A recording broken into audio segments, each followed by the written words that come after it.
This here was just a new campaign that basically went live for the first time ever in Meta, besides like the little lead generation campaign that they were spending $126,000. But literally this campaign just started here. We spent $1,800. This is a first click coming out of HubSpot from the actual closed won deals. It's $624. So we made $60,000 in sales, and our first week cost us $1,800. So if you're doing it right, oh yeah, it's a gold mine. Hi guys, it's JTG Fashions. Glad to have you on the show here today. All right, Devil Gaming 4152. How much time are we here? We had 12 minutes. All right, how do you run lead gen campaign with TROAS bid strategy? Import the actual perceived value of the quality leads back in from your CRM tool into either Meta or Facebook or Meta or Google. What I mean by that is if you have a lead scoring system and you say once they make it to here where they have signed up with a designer for the new kitchen and they put a $500 down payment, the total value of that contract is X, and send that right back into the platform. Yes, it might take you 3 to 6 months to actually close that deal, but if you can generate more at-bats that are that valuable, that's how you do a TROAS, is off of the perceived value of a high 90% chance of close because they made it to that milestone, and only import after they made it to that milestone. Makes sense. All right, Ollie Lee boy, what's up, hey, buddy? Ollie. How you doing, pal? He's on some beach somewhere. Like that guy always just like, I'm in the tropics of heaven up here. Like I'm like, oh, okay. Does he actually really work? I don't really think he works. That's one of the beauties. But he's a nice guy, so we get like more pass. For Tier 11. I know. I love him. So it's the PI law ninja. All right, Roman. I'm not going to even try and pronounce the same. When do you usually start your lives? Missing times I had lives with old friend Qasim. Forget about that Qasim guy. He's gone on to other things. 2:30 Eastern every Friday, with the exception of the last 3 weeks because we had to take some time off. So just look at your LinkedIn. Like Tier 11 posts it like 4 or 5 hours before we actually do it. So definitely check it out. 2:30 Eastern every Friday. Yep. Stefan Rusin says, for lead gen, would you consider using native lead form ads for only conversion campaigns to the website using pixel data? Loving the content, learning so much. I'm not a big proponent of feeding back in data of users that we have not qualified yet. One of the things that I think we do very, very, very well is only feed the algorithmic targeting on both Meta and Google, which also share half the same users, only the data that we want those platforms to continue to go after. So while, yes, you might say native lead forms that are captured at the time and counted as a conversion are good, but if you pick up the phone and you say like, what this client is experiencing here, hey, we'd love to get you on a GLP-1. And they're like, who are you? So you're over there hearing the who are yous, and Meta's over there saying, give me 100 more. So you have a disconnect. Your marketing team is delivering you more of the stuff you don't want.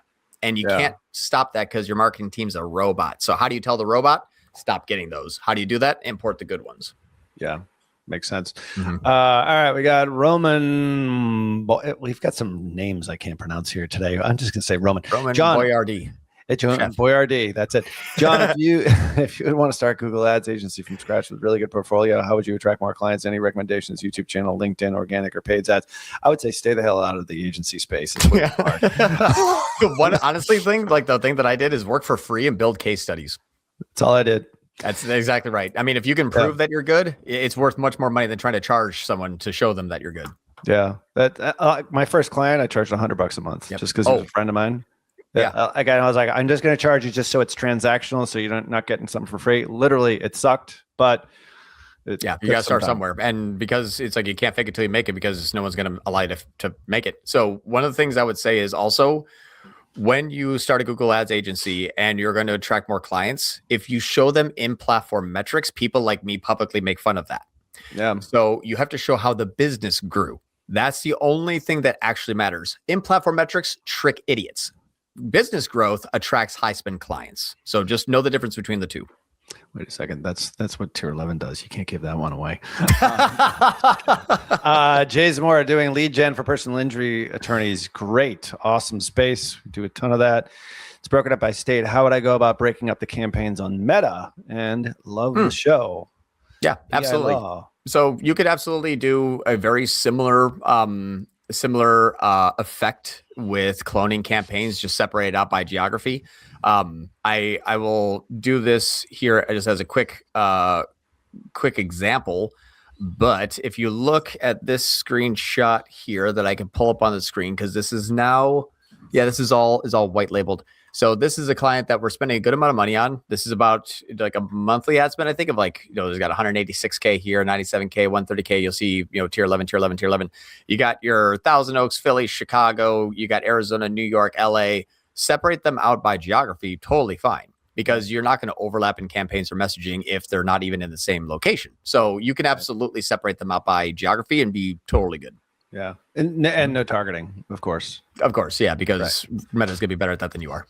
Yeah. I will say this, in the PI space on Meta, you tend to get the ones that they've had the accident and are sitting on the couch like a couple of months later and feeling like they really got screwed.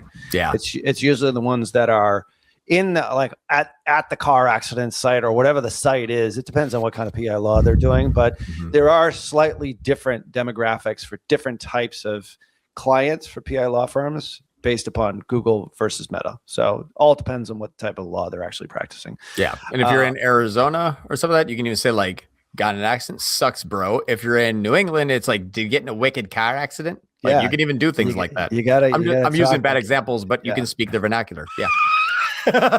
Hey, y'all, you're hurting down in Texas, whatever. All right. Can't eat the cornbread very well because you messed up your shoulder. Yeah, you're fixing for a cold beer. All right. Does Meta is also Meta good for high ticket purchases like $1,000 plus or for impulse buying products, says Roman? No, Meta is extremely good. One of our clients sells $20,000 outdoor kitchens on Meta, and we sell them for $700 each. So yeah, it works extremely well. But not if your creative sucks, and that's the only thing. Yeah, it's the really. Yeah, I mean, it's actually just funny enough, and this is how fast this stuff works because it is a sticky pixel because we also have Meta. But there is like this here was just a new campaign that basically went live for the first time ever in Meta. Besides like the little lead generation campaign that they were spending $126,000, but literally this campaign just started. Here we spent $1,800. We have 3. This is a first click coming out of HubSpot from the actual close one deals. It's $624 for this company that's called RTA, and RTA is selling these $20,000 outdoor kitchens. So we made $60,000 in sales in our first week. Cost us $1,800. So if you're doing it right, oh yeah, it's a gold mine. Yeah, I mean, like creative diversification is the key with everything here. So I mean, they are, they have a multi-step form. There's a lot, like every product is slightly different. Oh, yeah. In most cases, you need more touch points depending on how high the price point is in a lot of cases, but not always. But if you're looking at this creative here, like you can't sell high ticket items unless it looks like this. Yeah. And also potentially maybe has some famous people from Real Housewives of Orange County and that kind of stuff. So if you're going to be selling big ticket items, you better be presenting yourself like a big ticket company. Yeah. No one's going to buy an outdoor kitchen if I'm just like, I think I got one in the back. You want it? Right. It's like movie stars love us. Do you want one for me? Let me see if I have time for you. I'm not saying don't take that approach and create it, but that's sort of how you have to present yourself. There's a little bit of sizzle in there. A little arrogance. Yeah. Absolutely. All right, another question from Emma. Would you import 2 stages for offline conversions or only converted lead for, I assume, for this $1,000 plus ticket? Yeah, no, it's I would choose, there is, in my opinion, only one point. It's only the converted lead. Now that converted lead though it happens early. So it takes 6 months for us to actually make money on this outdoor kitchen because it takes 6 months to build. But on the day that they sign the contract to give me a $500 down payment, I have a 93% history that those down payments go to full close. So I have a 93% essentially accuracy of closed deals up to $20,000 each that is only being imported, but it's imported in the first week we generate the lead. As soon as we get to that point where it's like, they made it here, it's a 93% chance we're going to get 20 grand. I'm like, throw the 20 grand in there. Yeah. I'm not going to mess up my campaigns off a 7% chance it doesn't happen. You're not going to, I mean, it's the immediacy of the lead. I mean, going back to the PI law question, it's usually signed case. That usually happens within like 3 days to a couple of weeks. That's oftentimes an offline conversion back in, but it's the step before the actual step that is indicative that you're going to make the sale. It's a very high likelihood. So you're doing the same thing here. If they put down a down payment, they're serious. So you got to figure out what that element is. And sometimes it's not the actual sale itself, but sometimes it is a sale. It sort of depends. Yeah, so, there's going to be 50 depends, like you say. There's always those things that are going to be hurdles to jump over. But yes, it is all of the work, 99% of the work happens before your creative. And then the creative is the last but most important step. And if you have a great website, your lead flow process, your CRM tool, your sales team, like all that is a well-oiled machine. It's not a traffic problem. It's a creative objective and then just traffic to the creative. So it is still for a creative, need. Really. And that import on RTA is, correct me if I'm wrong, is a Zapier import from HubSpot, correct? As like it now just switched over to First Click Cappy. Okay. So we just switched. It used to be a HubSpot Zap, but then HubSpot was like missing 70% of the conversions. I have 1,300 leads this last 2 months that are all direct traffic with UTMs from Facebook and Google. So I'm like, okay, I'm not even importing all of them. So yeah. Yeah, makes sense.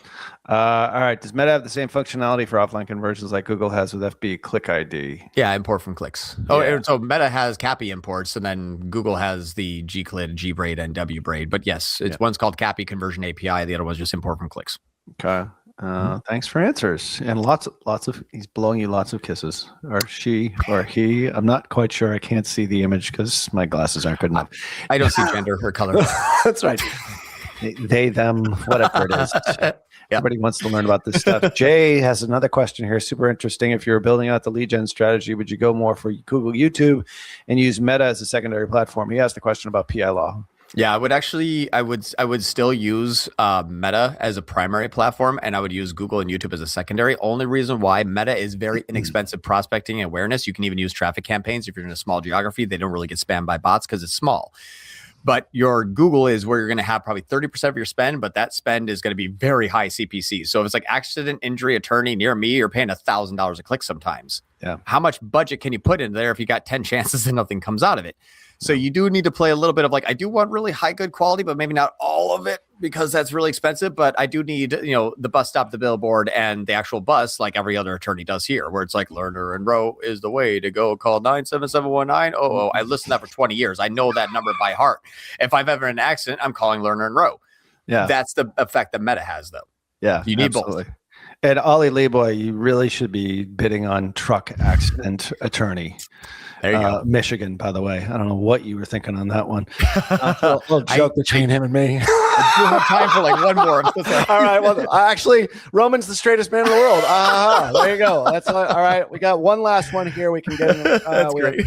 Need that meets 3/4 qualifications. Technically, that's two key. You need. Would you push the data back into Meta and increase volume, or would you push the lead the match 4 out of 4 qualification? Oh, I see what you're saying here. Well, when you say 3 out of 4 qualifications, I would look through the rate of all the 3 out of 4. Didn't really didn't make that situation. So if you say, hey, I have a lead that meets 3 out of 4 and technically DQ'd, how many of those actually go to close? Because if it is, my question is do you need that 4th qualification? That's where my brain goes. Is it like it's like, hey, 50% of these 3 out of 4s close. It's like, well, maybe how many times can you just get a lot of 3 out of 3s? Because if you're 50% and the close rate is more economical, or not economical, is more situational, like, oh, is gonna sell them an outdoor kitchen, but they got hit by a bus. Right. Well, they're DQ'd because they're not alive. Right. Would that happen every time? Maybe not. So you've got to figure out how much your quality at bats costs and see how many you can get in without reducing quality. And that we don't have time right at the end here, but that is how I would look at that. You have to look at your number one most important question, like bath fitters, for example. Do you own do you rent or own? If you rent, no. Exactly right. So that is one of the 4 qualifiers that you have to have. And that's the question you should ask yourself. All right. Yep. Thanks so much, everybody. Thank you, John Moran, for yet another amazing ad lab, cooking up chaos in the conversion kitchen here. We will be back next week, 2:30 Eastern. Same time, same channel. We'll see you then. Sayonara. See you, everybody.